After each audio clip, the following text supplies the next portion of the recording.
Well, this is a pleasant surprise. It looks like MATPAT has solved the timeline of Minecraft. Dude, I like Minecraft. I'm a Minecraft fan, so I haven't really been following his theories on it, but I'm like curious on what his take. I haven't really thought about the Minecraft lore that much, but I'm curious on what his take on the Minecraft lore is, and as I know, he's retiring and all, so this is like a good like exit. I know he's making theories till March, but he's there's like a good a good circle he needs to tie up. So anyway, I'm just yapping. Let's just check it out.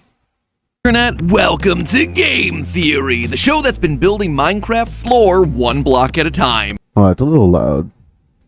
You know, for as much There as we go. FNAF gets I want to on make the sure you channel, guys it's can easy hear to me, overlook what we've done for other game franchises. 46 Mario but also theories, hear him. 31 Pokemon theories, 3 Hello Neighbor theories, which doesn't seem like a whole lot, but let's be honest with ourselves. It's Actually, wait, before we do this, them all, let's make sure there's no ads. It's totally different. Oh. There we go. All right, let's go.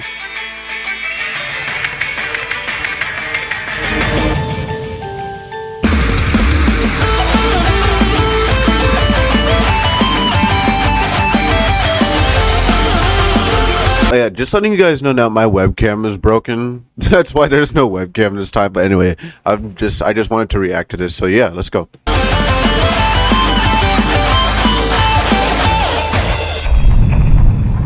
Hello Internet, welcome to Game Theory, the show that's been building Minecraft's lore one block at a time. You know, for as much attention as FNAF gets on the channel, it's easy to overlook what we've done for other game franchises. 46 Mario theories, 31 Pokemon theories, 3 Hello Neighbor theories, which doesn't seem like a whole lot, but let's be honest with ourselves, it's probably too many. But of them all, I would say that our Minecraft series is probably the most important. 35 episodes in total. I guess no, I would say FNAF, but yeah. To death. What's a creeper? Is the overworld a sphere or a cube? But I think our biggest contribution to this franchise has to be figuring out that there was an actual story hidden inside this seemingly storyless game. For as long as Minecraft had been around and for as many videos existed about the topic, we were able to crack into something that no one had noticed before. That the placement of the blocks, the treasures hidden inside of chests, the spawn locations, the item drops, all of them told a story. And so, over the next 4 years, we chipped away at that story, bit by bit, mob by mob. The Enderman, the Drowned, the Wither, the Warden. And over the years, a story came into focus. A story of an ancient civilization's rise and their tragic fall. A tale of hubris and excess. A tale that serves as a warning to us, the player, out here in the real world. Except there is just one problem. 35 theories, it's a lot to keep track of. And just like we often see with FNAF, I started seeing a number of comments over in the subreddit begging me to set the record straight. To make one up-to-date definitive resource. The thing is, with Minecraft's timeline, there's a lot of fill-in stuff you need to do. Compared to like FNAF, where there is fill-in stuff you need to do, but like most of the stuff is laid out. Anyways, yeah, there's anyway. But I'm still curious. Let's see, ultimate timeline. But for Minecraft, let's go. Compiling all of our theories into one coherent location. So I put all these theories onto the crafting table and enchanted them with efficiency 5 to turn those 35 theories into this one easy to digest 30 minute-ish video. Not exactly sure where it's gonna land. Anyway, we'd best gulp down that potion of swiftness if we want to get through all of this. Okay, you ready? Well, not quite, because before we get to all that, I just wanted to quickly tell you that the FNAF Theoryware line is officially back for a limited time. So if you missed out on it last time, don't let this one pass you by. Head on over to Theoryware.com now and grab them before they're really vanilla Minecraft. Okay, now we're ready to build up on that Minecraft lore. Let's go. Our story begins with Minecraft Legends, a game that only came out in April of last year, but gave us a lot of lore to chew. I haven't played Legends, nor do I know like the lore of it. So yeah, anyways, I guess it's the earliest in the timeline. Let's go. On. The overworld's in danger. The piglins have come from the nether and are now invading the overworld. When the game puts the invasion down to greed, I have a suspicion that it's due to something else. Sure, the piglins are greedy for gold, we see that in vanilla Minecraft, and there is plenty of gold in Minecraft Legends, but the nether isn't exactly low on that stuff. They don't use things like diamonds or iron or tools or armor, they just hoard all that in chests. They don't understand their real value. Instead, I believe they invaded the overworld because the nether was in trouble. You see, the nether used to be a cool and icy icy place. That's the only way for the basalt deltas to have formed. Basalt requires blue ice, the coldest ice imaginable to form, and for lava to flow next to it above a layer of soul soil, which means that ice must have been naturally forming in the nether at one point. However, as we see in legends, the piglins have industrialized. They have golden swords and armor, items that require gold ingots that can't be found naturally. They have to be smelted from nether gold ore or crafted using gold nuggets. This process in turn created greenhouse gases, causing the intense heating of the atmosphere down in the nether. And because the nether is also 2.5 times smaller than the overworld, less heat is needed to make all that ice melt and the water to ultimately run dry. This leaves the piglins looking for a new world that isn't a fiery wasteland to call their own, and so they look out to the overworld. This is where our first builder comes in. They're busy mining away in a normal Minecraft world. Wait a minute. Hold on. Let's go back. Hence heating of the atmosphere down in the No, a little bit. isn't a fiery wasteland to call their own, and so they look out to the overworld. This is where our first builder comes in. They're So he's saying the first builder. The first ancient. Okay, I thought this was Steve. He's talking about the ancient builders, I guess. busy mining away in a normal Minecraft world, but are interrupted by 3 godlike beings called hosts, the caretakers of the overworld. The hosts. They ask this mysterious builder to help save the overworld from the piglin threat, giving you the tools necessary to do the job. So wait, the piglins are the bad guys in this scenario? If I recall, didn't like you make a theory where the piglins were the good guy or the good guys, or like the pigs we brought from the nether? Within this case, burn the flames of creation. The flames will call upon friends to fight by your side. This is the banner of courage. Raise it high, and this world will rise to your aid. With the right melodies from this loot, the LAs will gather your resources, keep them safe for you, and build whatever you need. Thanks to the LA and the hosts, this mysterious builder stops the piglin invasion and peace is restored to the overworld. All that remains of the conflict are broken nether portals scattered throughout the overworld, but it's still a So the nether's a prequel, I guess? bittersweet ending. The mobs that helped win the battle now have a taste for fighting. What's happening? How did they learn to fight? By watching our hero. This is what turns them into the violent mobs that we know in vanilla Minecraft. Even the villagers weren't immune to this effect. After being given the tools to fight, a group of Wait a minute. How did the mobs form? To fight. By watching our hero. This is what turns the world, but it's still a bittersweet ending. The mobs that helped win the battle now have a taste for fighting. What's happening? How did they learn to fight? By watching our hero. This is what turns them So they just, learn to fight? Okay. That's cool. into the violent mobs that we know in vanilla Minecraft. Even the villagers weren't immune to this effect. After being given the tools to fight, a group of them would continue to have anger within them once the war is over. They were dubbed the Illagers, and their existence proved that what was meant to be a time of peace was actually cursed by the knowledge of violence and war. Thanks to the builder and their companions bringing peace, the hosts decide it's time to leave, There are endless worlds out there waiting to be explored. letting the builders be in charge of the world. So they begin to do what they did when the hosts first called them. They mine and they craft. They start a new civilization. They become the first of the ancient builders. And we see this on some of the pottery sherds from the Trails and Tales update. Pottery sherds in the real world tell us the story of past civilizations. And so sherds like Howl and Sheaf depict the earliest parts of the ancient builder society, where wolves were some of the first animals domesticated, and wheat was one of the earliest and easiest crops to grow. However, this rapid growth is the beginning of the ancient builders' biggest Is he saying that, like, over harvesting and they depleting did? the So world where of did the natural humans come resources. from, though? But needed like, they food, just so where did hunted they the come creatures from? Minecraft legends like the Regal Tiger and Big Beak into extinction. Also, completely is destroying their Legends, like, habitat so they could build canon? this new society. The same goes for resources like diamond, copper, and coal. At first, these were just lying around on the surface of the overworld, but by modern day, we're digging deep into the earth before finding just one block of diamond ore. This led to valuable resources becoming scarce and splitting the ancient builders into tribes based on their location and the natural resources around them. We see this in the sherds, which are scattered across different biomes, all depicting different resources and technologies. They become hoarders of their own specific resource, and thus trade begins between the tribes. Even the villagers, who used to just simply give the builders their resources, they also got in on the trading action and are still doing it to this very day. As time goes on, the ancient builders continue in their worship of the hosts, the godlike beings that brought them there, building structures like the desert and jungle The temples, hosts. all with unique designs. So I that guess the demonstrate hosts are like these resources three and elder culture, much like we see gods out in the of real world. Minecraft. The Ocean Tribe decided to take it a step further. This tribe of fishermen that we learn about from the Angler Sherd built the massive ocean monuments, styled like a ziggurat, a structure that was used to connect the people to their gods. This was the ancient builders trying to reconnect with the hosts, hoping that they would maybe return and save them from this world that they created.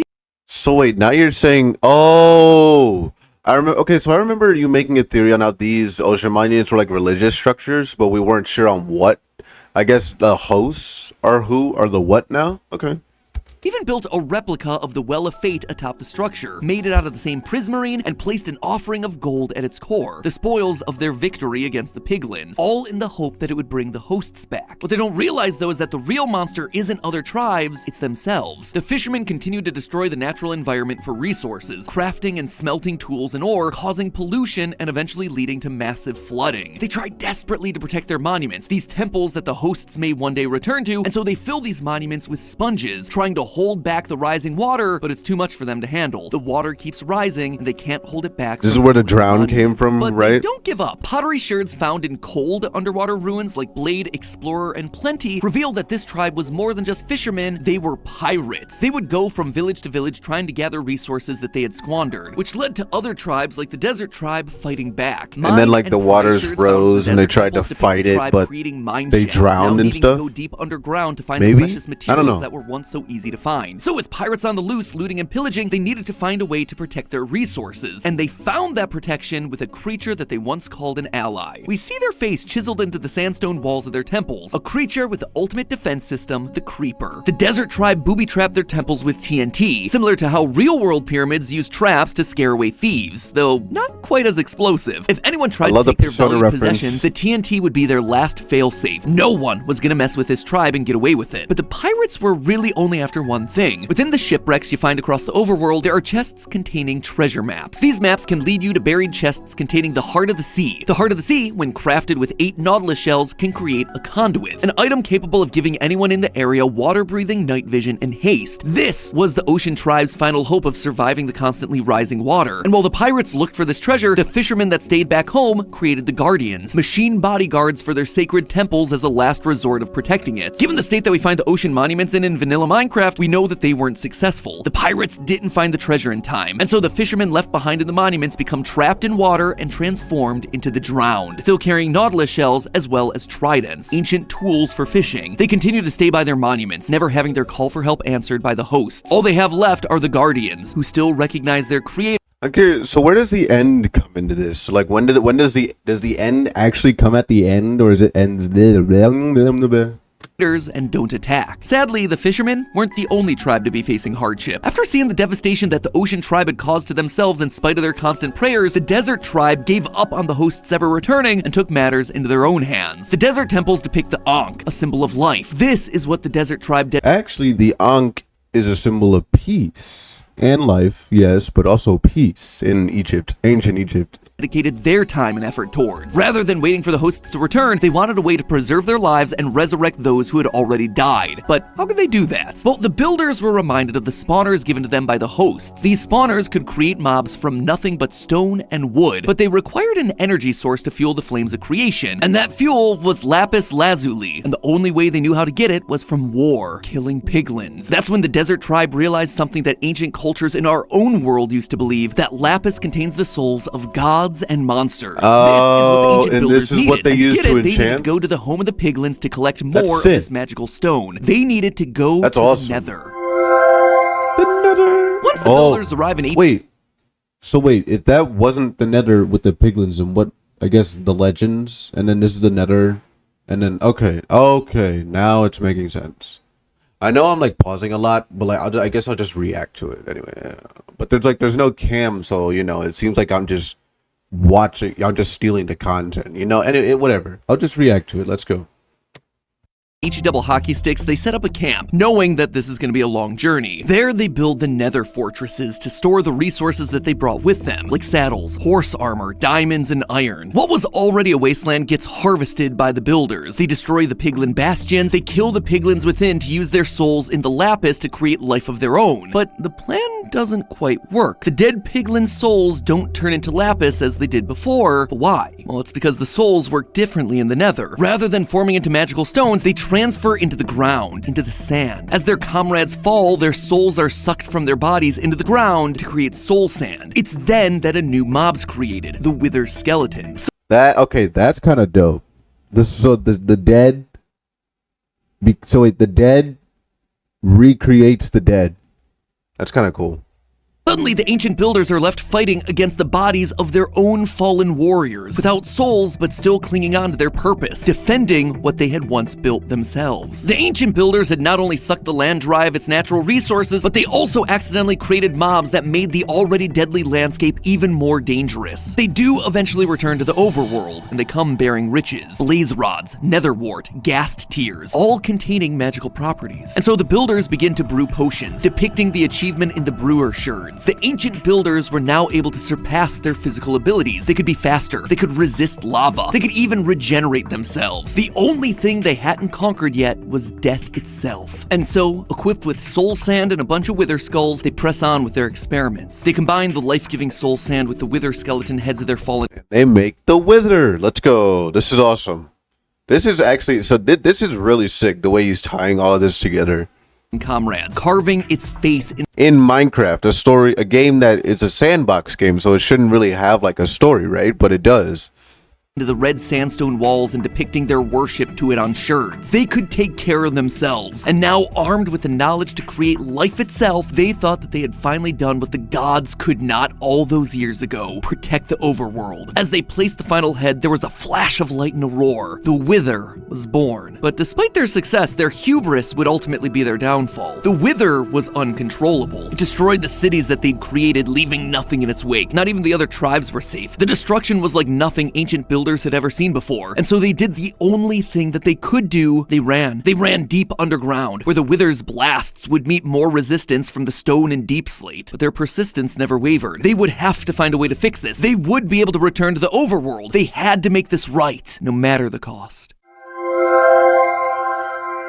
Once again, the ancient builders were forced to start over, rebuilding a civilization that we now know as the Ancient City, a wide underground space that contains fragments of the builders' past adventures. Items like soul lanterns and soul torches are used to light the city, powered by the souls from their time in the Nether. Enchanted items and potions of regeneration from their successful experiments at brewing can be found in the chests. Despite the circumstances, the builders found happiness. They would dance in the streets with music from Disc 5 playing in the background. At least they would, until fate once again came banging on their door. A builder would go off mining some materials one day when they would hear something familiar, something that sends a bolt of fear through their bodies. The Wither had found them. He ran home to warn the others. The city sounds the sirens and soldiers begin to march. The ancient builders are preparing for war once again. The explosions grow louder and louder. The Wither is slowly blasting its way through their intricate cave system. Fortunately, they'd planned an escape route. In the center of the ancient city is a large circular structure. The smaller versions of these found within the game files call these small portal statues. And if these are in fact small portals, then the large one in the city center must be a real portal, a big one. Underneath the portal, redstone circuits are found. These were experiments using different kinds of power output to try and ignite the portal, but up to this point, nothing had worked. So instead, they decided to turn to the most powerful source of energy they knew of: souls. Directly underneath the portal are blocks of soul. Oh, so they use like the power of souls to get the warden, and that's why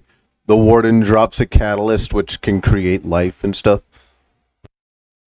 Sand that are lit. As the Wither gets closer and closer, breaking through the final wall into the city, the portal finally ignites. But instead of celebration, there's nothing but stunned silence. Something is coming out of the portal. A horrifying creature with no eyes that lives off the power of souls, storing them in its chest cavity, the Warden. Now they're just left with the Godzilla vs. King Kong situation. Two powerful beings duking it out. And then the builders hear it. A cry that they never thought they'd hear. The death cry of the Wither. builders are stunned. The Wither, this thing that caused them to lose everything, is now gone, and their music disc 5 happened to record the entire event. This is a cause for celebration. The builders begin to start the party, only for the warden to turn its attention to them. It's triggered by sound, and so it starts to attack anything that makes a noise. With each death, a new block forms, the Skulk, a sentient block that uses the power of souls from fallen mobs to spread across the other blocks. Once again, the builders' lives are in danger, but after all they've been through, they just don't have the energy to run anymore. Instead, they try to live in harmony with the warden. They do what they can to deaden the noises by placing carpets or wool blocks all over the city, but in the end, it's no good. Each opening of a chest would send the warden into a rampage. This is no way to live, and so the ancient builders try to leave their home one final time. They continue deeper into the caves, somewhere that not even the warden could find them, though they Is this where they become the strongholds and the Endermen and stuff like that? needed something strong enough to hold it back if it ever tried to invade, and so the builders created strongholds, a place fortified so as to protect it against attack. The ancient builders made winding pathways and hidden doors so they could escape the warden should it ever break in, and the builders made one final attempt at escape. One last portal that this time would have to work, the end portal. The builders bid farewell to the overworld and jump in, not knowing what might be waiting for them on the other side, and also unsure if they'd ever be able to return. The ancient builders enter this vast void of open space and begin to set up their new lives, building fortresses to house their resources, loot chests containing enchanted armor and weapons, diamonds and diamond-plated armor, more advanced tools since the days of the Nether, ready to conquer whatever fearsome foes might come their way. Enter the Ender Dragons. And that's dragons, plural. Thanks to the amount of Ender Dragon heads mounted on end ships, we can tell that this used to be a plentiful species. The ancient builders came to the end and saw these majestic beasts, how they had complete control over the skies, and they wanted that power for themselves. They wanted to conquer the sky, which until now had been impossible, so they hunted down the dragons and used their wings to create elytra, another resource found in the end ships. These were the builders' prized possessions, so they continued to hunt these creatures to near extinction, much like they had done with other species in the past. It would seem that history continues to repeat. But the builders eventually realize that they're making a mistake. They see how they're bringing an entire species to extinction, and they want to right their wrongs. They use their technology and knowledge from past adventures, using the regenerative powers of the gas tier to create end crystals atop tall obsidian pillars. This will continually regenerate the last ender dragon, ensuring that it never dies. The ancient builders can now rest easy knowing that they had saved a species, sort of. Without a mate, it would always have a population. But wait, weren't we supposed to kill the Ender Dragon to like get its egg and preserve its offspring? So why? Never mind.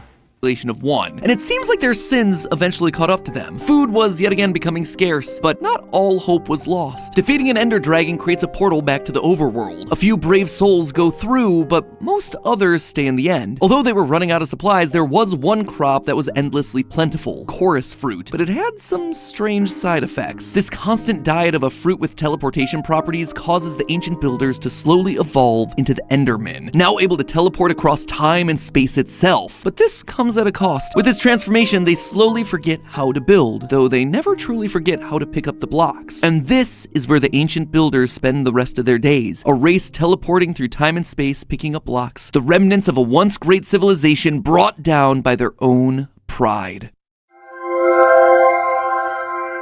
Meanwhile, the explorers who returned— Oh, I forgot about the illagers. Okay, so this is where the cool part comes in. All right, this is like the part I don't know about. I know nothing about this stuff. All right, let's go. To the overworld, reconnected with their old allies, the Illagers. It's here that they tell them stories of their adventures, tales of life-giving lapis, end portals, fierce beasts that they overcame. The Illagers— All right, the video has like 5 minutes left, so I'm just gonna like write it out. I know like that may be a little bit boring for you guys, but I know like you want me to react to it, but I really just like want to concentrate and just like listen to this. I just want to write this out. Plus, otherwise the video will be a million years long, so let's go. revel at the ancient builders' resources, the elytra made from ender dragon wings, their portal technology. Even though they don't quite understand it all, they worship the ways of the ancient builders, who would tell them stories and protect them from harm. And because they wanted to follow in their footsteps, they too began to experiment. The overworld was still a dangerous place. They needed ways to protect themselves, and so they created the Ravagers, terrifying beasts with even more terrifying origins. The Ravager was created from their fellow villagers. Their unibrow, their green eyes, the noses, even their voices remain after the transformation.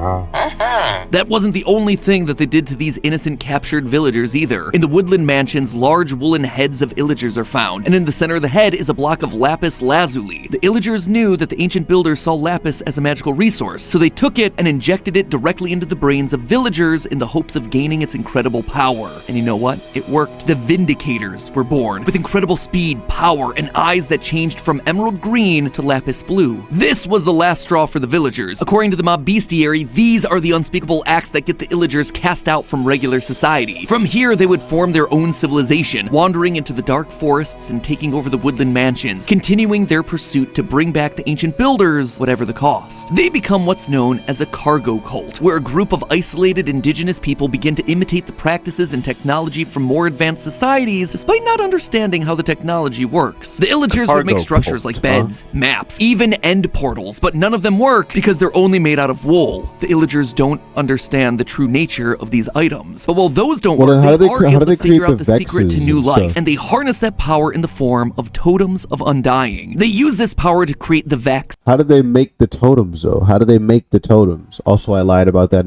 no pausing thing.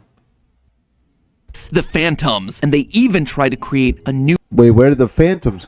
Ooh, is this like... where do the Phantoms come in? Also, is this about Hero Brian? Human, a new race of ancient builder. They try to create Steve. Throughout the woodland mansions, there are stacks on stacks of blue, cyan, and light blue wool. These are the same colors that Steve and his ancient builder ancestors wore. This was going to be their final experiment, using these woolen blocks and their powers over life and death to become gods, to create their own race of ancient builders. Little did they know that the ancient builders did this exact same thing all those years ago. And sadly, history would repeat itself. After the dust settles, what stands in place of the wool isn't a new race of builders, but instead zombies. The overworld now has yet another dangerous mob to worry about. And thus ends the story of the ancient builders and their influence on the overworld, a land that now lies in ruin, a shell of its former self. And yet despite everything, hope isn't lost. With the ancient builders... Ruin. Haha.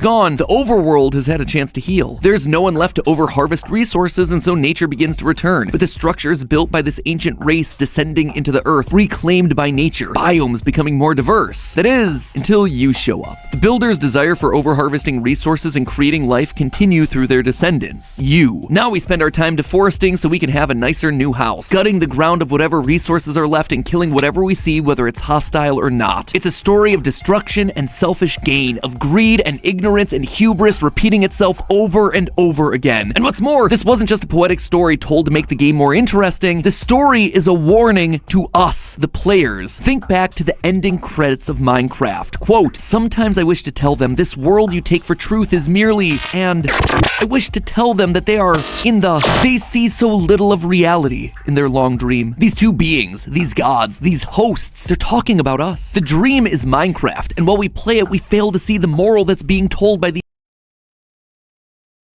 So this is just dream theory, but Minecraft.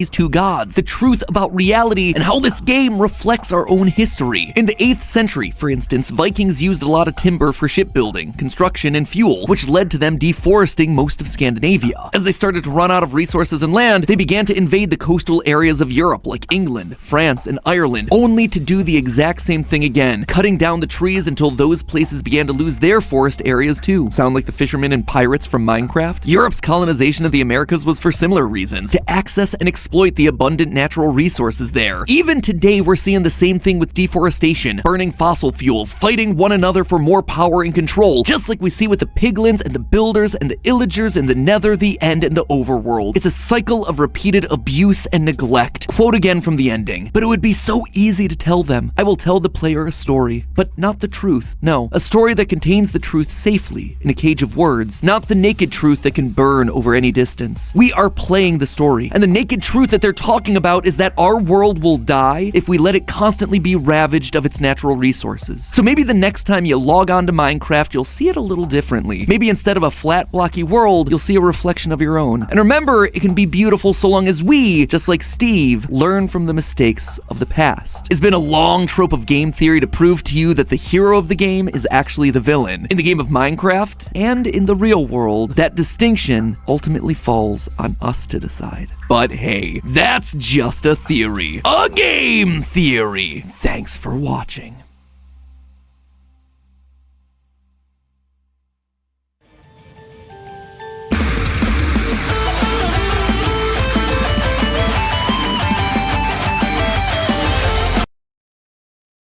Wow, man, hearing that music again, that classic music that's a great theory, MATPAT. That's I don't know much about the Minecraft lore, so I don't really have like a good reference point, but I will say that's a very good story, the way you managed to put all of that together. So I'd say bravo. Now I'd say the 8.5 out of 9 out of 10 video from a Minecraft fan perspective. Anyways, that's all from me today. I'm sorry about the broken camera. Anyways, I hope this reaction wasn't too boring for you guys. And yeah, I will see you guys in the next video. Peace.